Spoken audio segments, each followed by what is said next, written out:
What's up, everybody? Welcome to the Loud Spot. I'm your host, Sebastian. Today we got Wil Martin from a band called Earshot. Let's go. Oh no! Oh boy! Ah, here it comes!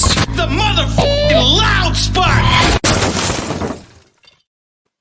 Before I get the show started, I do want to remind everyone to please subscribe to the YouTube channel. Also want to thank the Pantheon Podcast Network. I want to thank my co-host, Kyler, who's here with us, Diego from the Asylum Radio Network, Sam, who's in the background pressing the buttons for us, and Mr. Wil Martin from a band called Earshot. Second time coming on the show. It's been, I guess, like a year, I guess is what we figured earlier, huh? Yeah, about a year. Dude, and you know what? I didn't really do as much research last time when you were on the show as I did tonight, and I'm probably going to do way worse tonight than I did last time. Because I'm more nervous now, I think, a little bit. Well, that'll make two of us probably, so it's all right.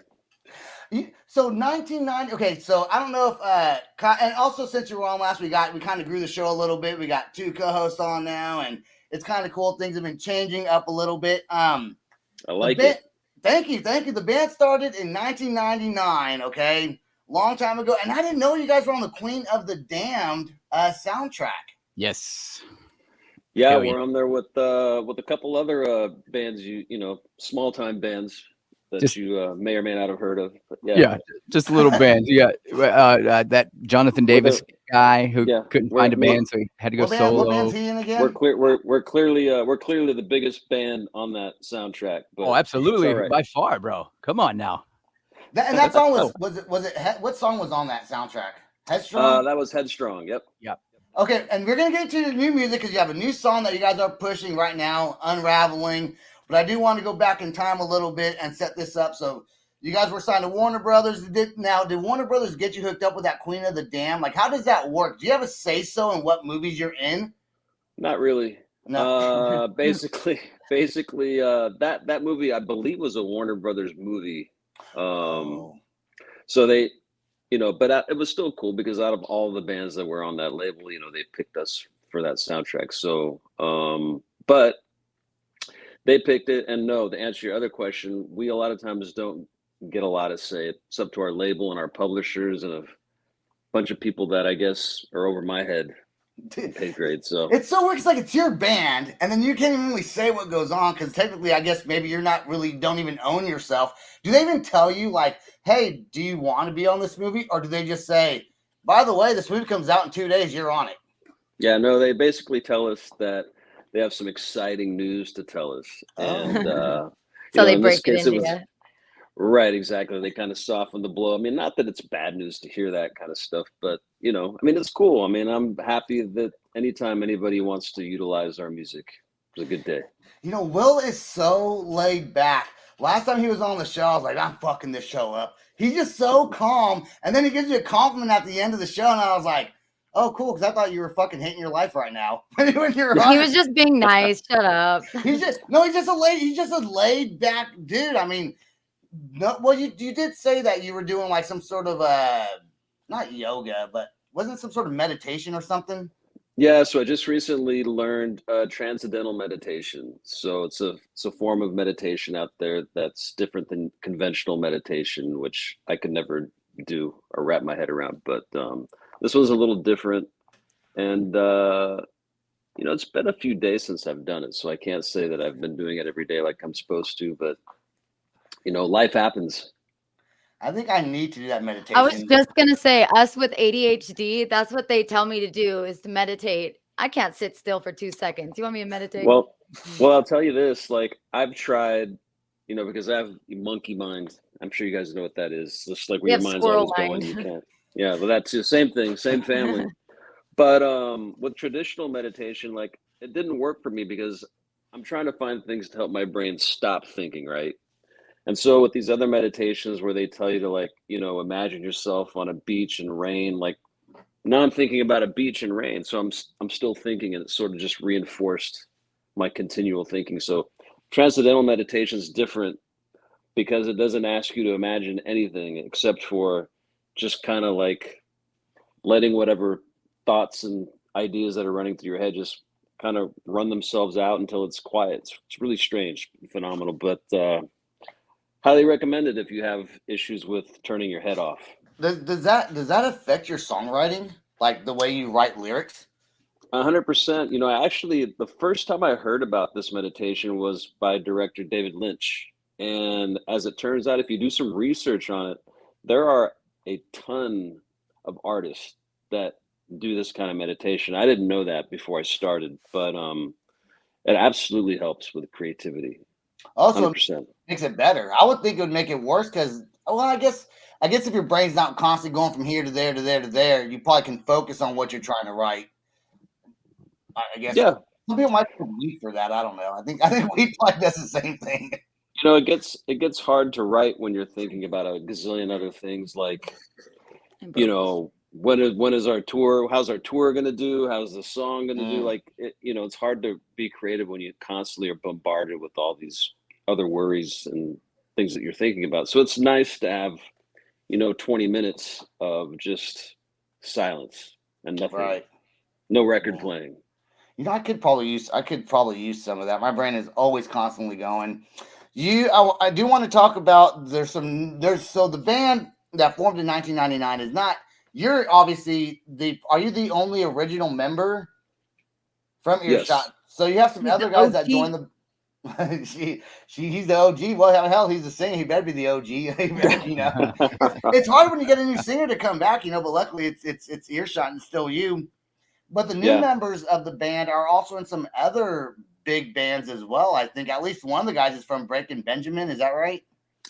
Yeah. So Aaron's the ex-guitar player and founding member of Breaking Benjamin. A couple of the other guys have just been in local bands. Our drummer, actually, he's probably going to kill me for saying this because we all make fun of him for it, but he was the drummer in a band. I don't know if you guys remember or heard of it.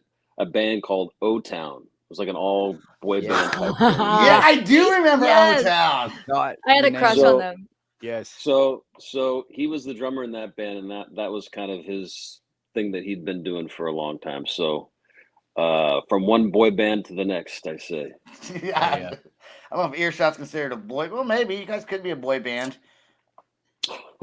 Pretty.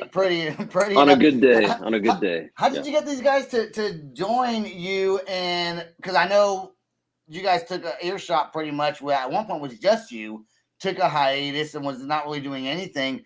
When you decided to come back to it, did you call up the old band members, or were you like, you know what, I'm just going to go ahead and continue with this find some new players to join you in this project?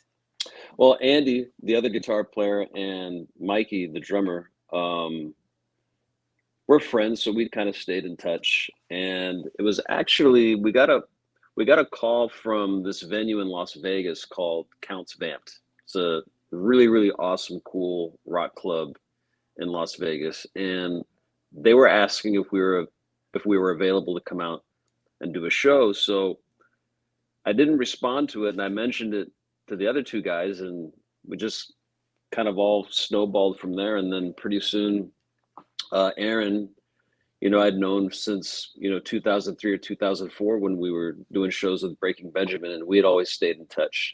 Right. So, you know, everything happened really organically, actually. Just kind of all came together.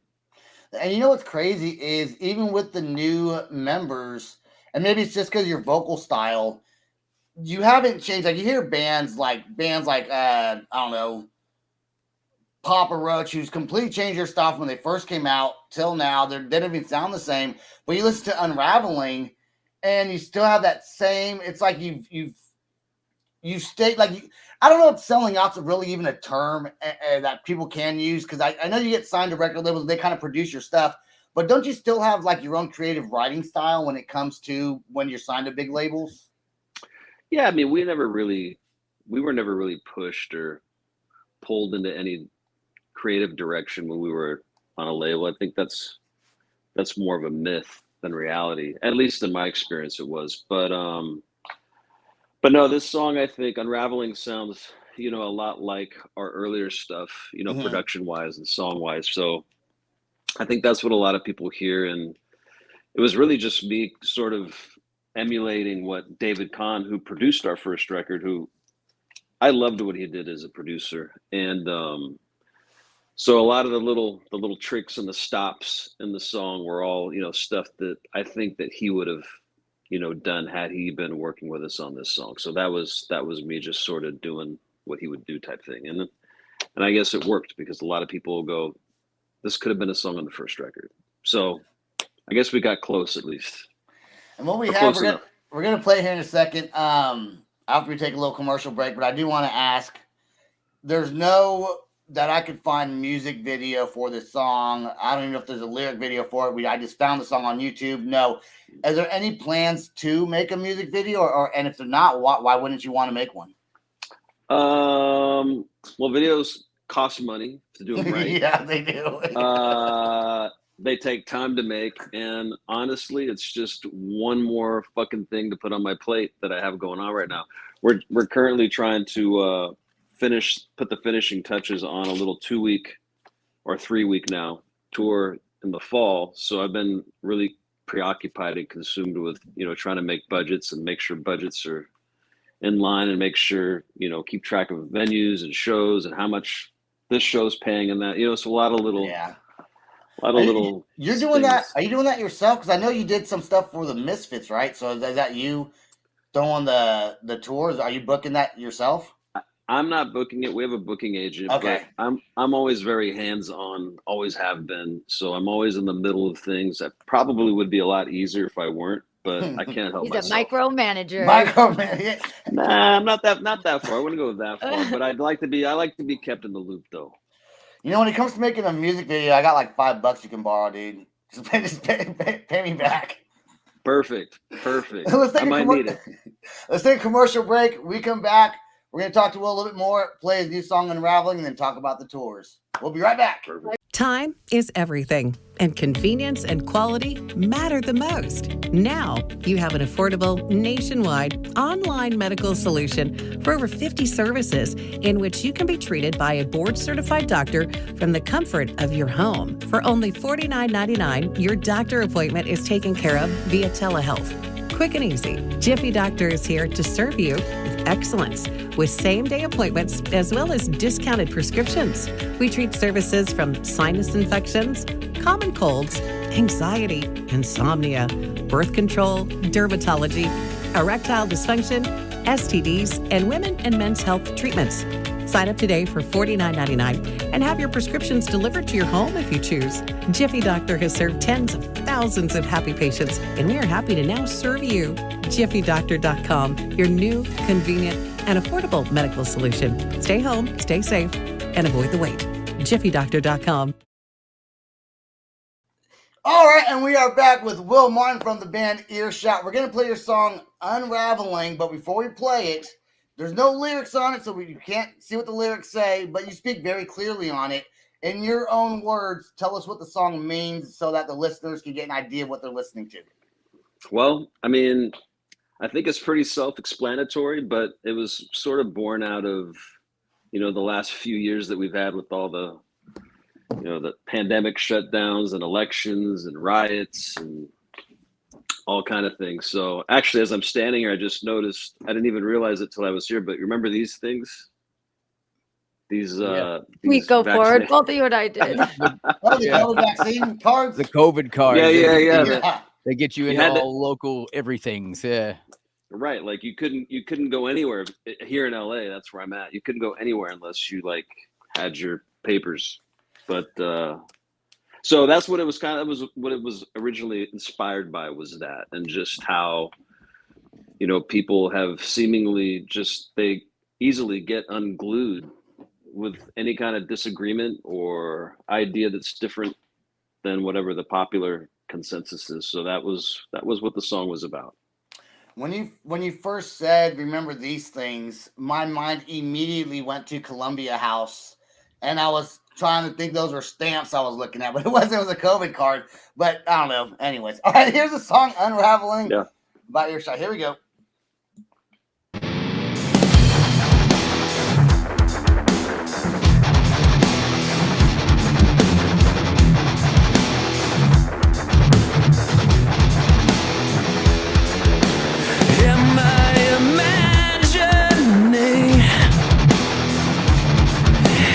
I'm losing you.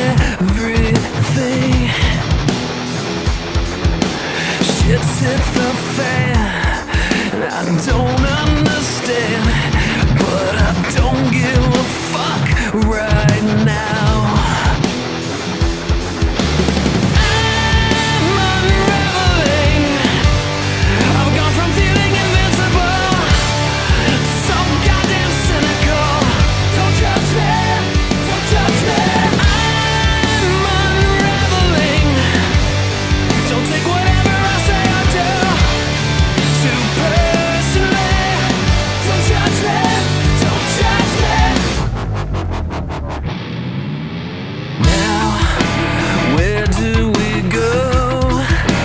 Where does this leave me?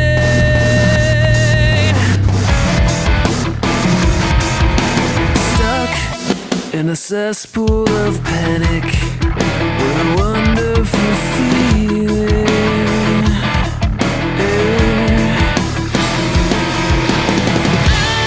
I'm unraveling. I've gone from feeling invincible to so goddamn cynical. Don't judge me, don't judge me. I'm unraveling. Don't take whatever I say or do too personally. Don't judge me, don't judge me. I've had all I can take so long. Good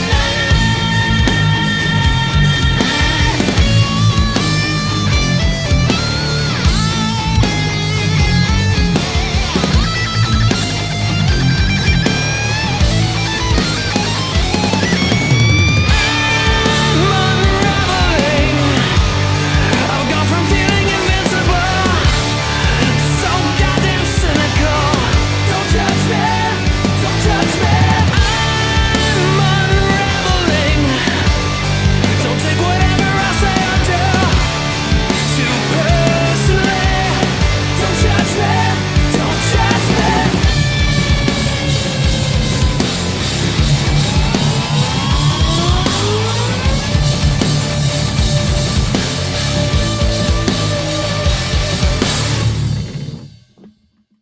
All right. Oh. All right. There is Unraveling, the newest song that was released in, when was that? May? Was it May? Was it in May or was it in April? Cinco de Mayo. Oh, Cinco de Mayo. Nice. Right Yes, on, man. yes. Had to do a little celebration for my half heritage. You know, Did it? I'm half. Oh, you're half I'm Mexican? half. I'm half. Yes, I'm half Mexican. You live in Los Angeles. I'm not surprised. Yeah, Everyone out there is yeah. half Mexican, probably. Some form or another. Yes. It's we're all from up north, so quietly we all just sit and say Los Angeles. Northern California is what Yeah. he means, by the way. Yeah, we're all Northern Yeah, California yeah. kids. So, Yeah. I might be the only Puerto Rican friends with a bunch of Mexicans out there, but right on. Anyways, all right. I'm not racist. I swear to God. Okay. Have you ever been? Go ahead, Diego. Go ahead. No. I was just gonna say with this new single, Earshot, right in the pocket. You guys have always been. I guess we could be like a good catalyst, new metal. Earshot, you're one of the ones. You're one of the ones, and I would know because that is my era. I love that era. I love everything about it. So on top of having so many hit singles, you guys, on top of being in the pocket of new metal, being radio play on these festivals, you guys opened for Megadeth at one point, if I'm not mistaken. Also in that same era, there was what 4 songs you guys had on video games throughout the years? Like we can't go another minute without speaking of you guys were on Madden. Yeah, they were on so Wait Alone was on Madden 05, Madden 06. 05, yep. Yeah, and I think they did on 04 as well. They were on it was either Midnight Run or Tokyo something on Xbox. I mean, this was like do you guys still get anything off of that, or would that be something you'd ever revisit? Or is that another one of those things like you say, well, they call and you say, let's go? Yeah, they pretty much they call up and usually the bands that are on there really they don't pay very much because in their mind you're getting in front of millions of people that are playing these video games, so it's exposure. But we've gotten a lot of fans from that. I mean, it introduced us to a lot of people that otherwise probably wouldn't have heard of us or might have taken them a while to discover us. So But yeah, I'm a big Madden fan, so that was that was a really big, that was a cool thing for me. Oh yeah. To play on that, and it was the theme of that year's Madden game too. So even better than that. And then also they did a remix with God, what was his name? One of the guys from NWA. Yeah. So I did a remix of it, which was really cool too, because I'm a huge NWA fan. Right. Ren, yeah. That's what it was. And so who's your Madden team? Who's your team? Cowboys. Got to take the Chiefs. Cowboys. Got to take the Chiefs. Okay. Chiefs. I'm from Kansas City originally, so I'm a huge Chiefs fan. I'm in Kansas right now. Shoot. I'll look past it. It's okay. I'm a Niners fan. I'll look past it. It's Here fine. we go. Here we see. Now I know what Patriots fans went through for all these years. Yeah, that's it. That's true. That's true. Have you ever like been like to a restaurant or walked by somebody like in the Toys R Us playing Madden and your song's on and you're like, that's my song? Have you ever like confronted somebody listening to your music?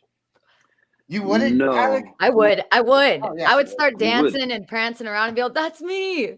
I would. Well, you probably would look a lot better dancing and prancing than I would, so I get that. For a guy like me, though, they're like, "What? Arrest this guy! Get him out of here! Escort him out, please!" No, there's a crazy guy, aisle 5. Security. Yeah. No, but I've been in like Walmart's, Targets, bunch of restaurants, bars, karaoke places. That was a crazy. That's still a crazy Dude, one. hold on. I want you to finish the story, but did you go to a karaoke place? Someone was singing Earshot, and then you got on the mic and started singing it with them? Well, different times. I've had it both. There were a couple times where I've been in there where somebody has been doing the karaoke. And then there was another time where I was at a bar with a bunch of friends of mine. We were already been drinking.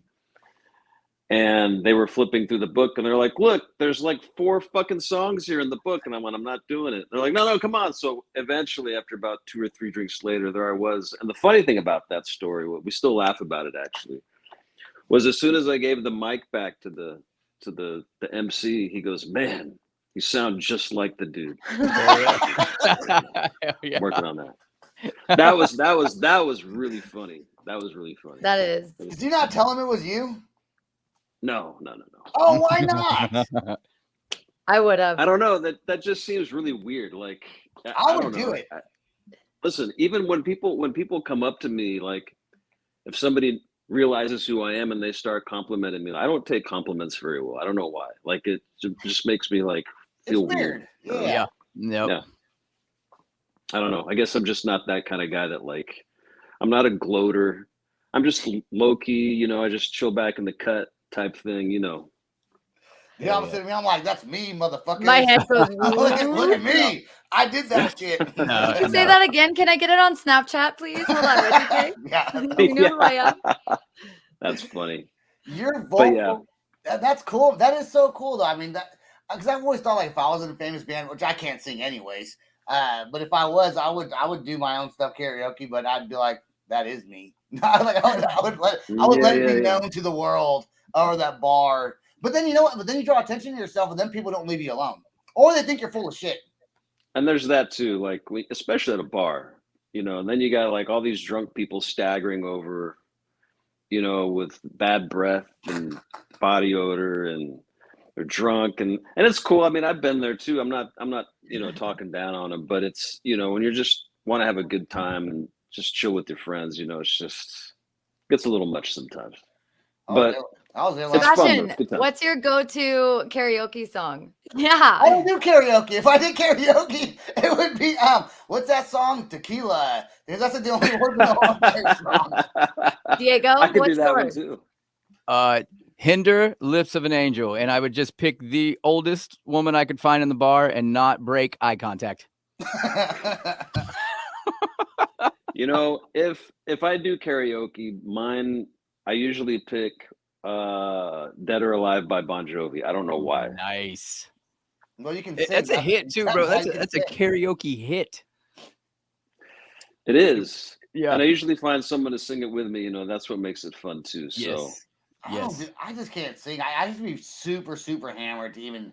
Oh, where'd Carla go? I'd be super hammered to an attempt to sing. I don't know where Carla went, but hey, it's a picture of me, so that's all right. That'll work. That'll work. I don't know where she went. I do want to say your vocal style, man. The way you come in and out of those lyrics. I don't know if you read the little thing that I'd said about you on the new song, but the way you come in and out of those lyrics, man, it's super cool. It's like your brain works differently than mine or anybody. Like, you know, like I couldn't write like that. Here's Kyla coming back here. Okay, let's add her to the stream. Oh, add her back. There she comes. Okay, there she goes. Oh my God. Okay, there she is. Okay, all right. So your vocal style is very unique and different. Is that something that you had to that comes naturally for you, or is that like a style you work to try to perfect? I guess it is what it is, because it's funny that you mentioned that, because I was talking to my drummer the other night and he said, you know, I was listening back to some of the older stuff and he was like, what's different about how you do what you do is like your phrasing. It's like your little signature thumbprint. Like there's a way that you do things. And I never realized that, I guess. So I guess it's just innate. It's just how I do it. Yeah. It makes sense in my brain to do it that way. I don't know. I like your vocal style. There's another guy, if you ever heard of a band called Evans Blue. And their singer, he was on my show. I can't think of his name right now. But anyways, his vocal style is also very unique. So whenever it's like one of their songs or an Earshot song, I'll know who I'll know who the band is just by the lyrical style. That very distinctive. Yeah, very, very distinctive. Yep. I haven't heard from Evans Blue in a long time. Is that band still around? Yeah, they're still around. I had what's the singer's name? Do you have the new singer or the original? The new singer. The new singer, yeah. The original. What's his name? I can't think of the new singer's name. He was on the show anyways. I can't think of his name right now. But yeah, they're still doing stuff. In fact, he was in the middle of writing some new stuff when he was on the show. Gotcha. I don't think it was out yet, but yeah, they're still doing stuff, man.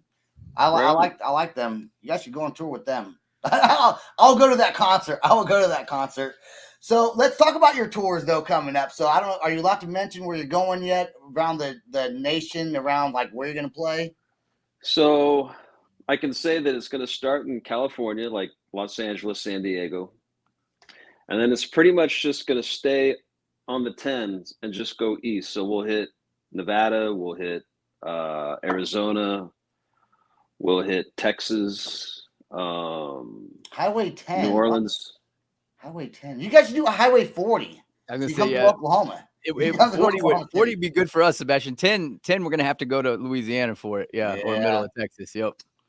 So we'll end, and then we go all the way to Florida, and then we go up the coast, up to Pittsburgh, and then we'll be done for that. But like I said, next year is the 20th anniversary of our second album, too. So we plan on going out and doing a pretty extensive tour with that next year. So that's when we'll be hitting pretty much all of the usual pockets of things.